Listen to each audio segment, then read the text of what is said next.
A shell is for hiding. A turtle shell is made of bone.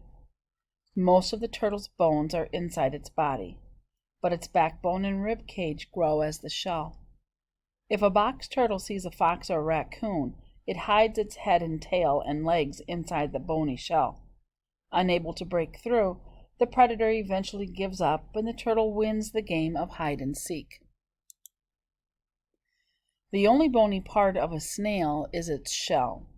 The rest of its body, the soft part, is called the foot. If a snail is threatened, it pulls its foot, which includes its head, belly, and everything else, inside the shell. Beetles, spiders, and even some larger animals like birds can't crack the shell, so the snail is safe. The box turtle is a reptile related to lizards and snakes.